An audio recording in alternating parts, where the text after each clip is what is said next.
Hey, Shalom, brothers. It's your brother Ugly coming to you once again. This is the Straightway News special report. The news is more about me, not so much the ministry this time around. And this is something hopefully for your edification and encouragement. So what you see in the background, you see the title here. So I finally got my ham radio license. 3 years after buying this ham radio and making this video that you see in the background here.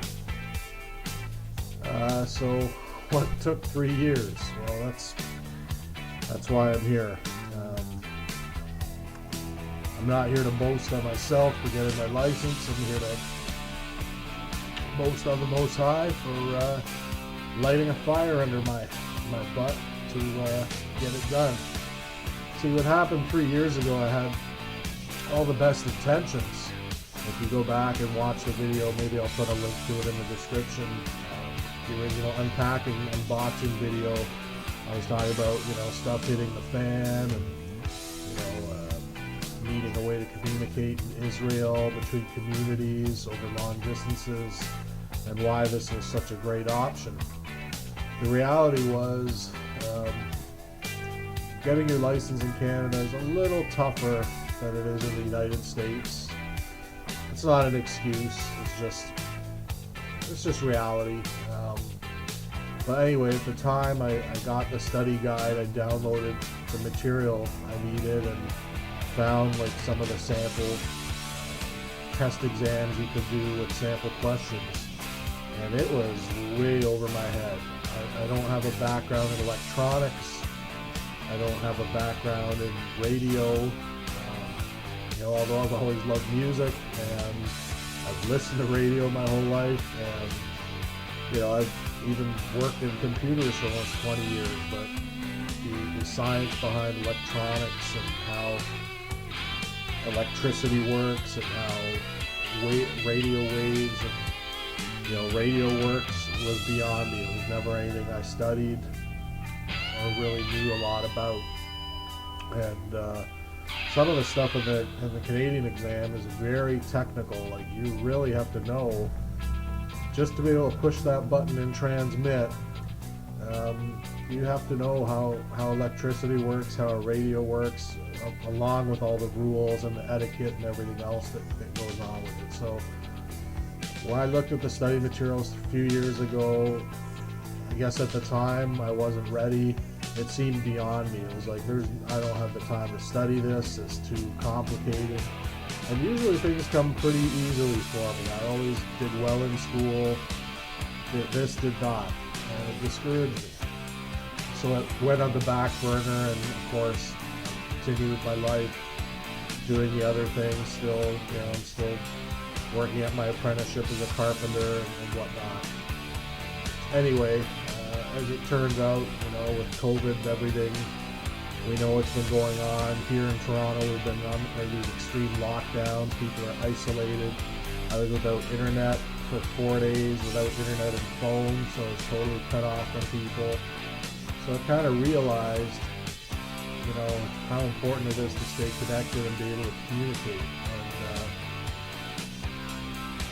And so I injured my hand at work, so I was unable to work for a while. I was at home, I had time, I said, okay, you know what, let's revisit this.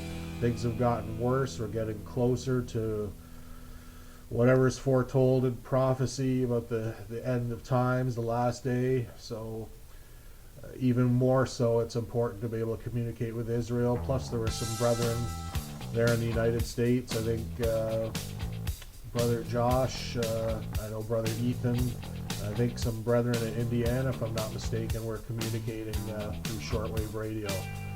So I said, you know what, tough or not, I'm going to do it.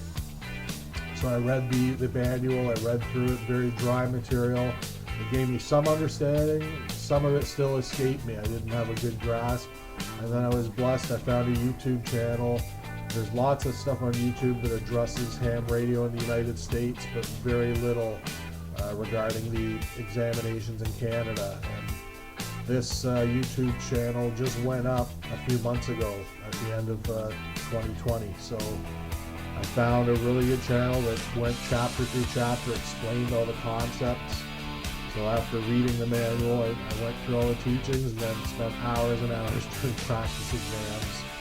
And yesterday afternoon, then I had a challenge finding an instructor because no one wanted to do it with COVID. But I found someone who was willing to do it through a video conference on the internet.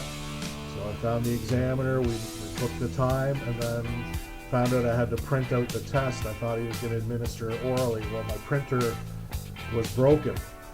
So with a few hours between the appointment and a snowstorm, I was determined I had to get it done. So I got my car, went to the closest Walmart.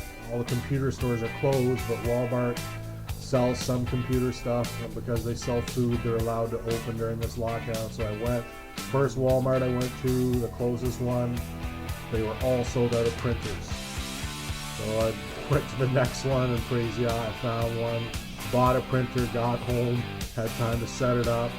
Then there was some trouble setting up the video conference. So it kind of stressed me out a little bit, but praise Yah, got it sorted out. Printed out my test, the examiner emailed it to me, I printed it, I wrote it, sent it back to him, and I passed with honors, which is what I needed to be able to transmit on high frequency. So that's it, saints. Praise Yah, you can get it done. If I can get it done, you can get it done. Don't be discouraged.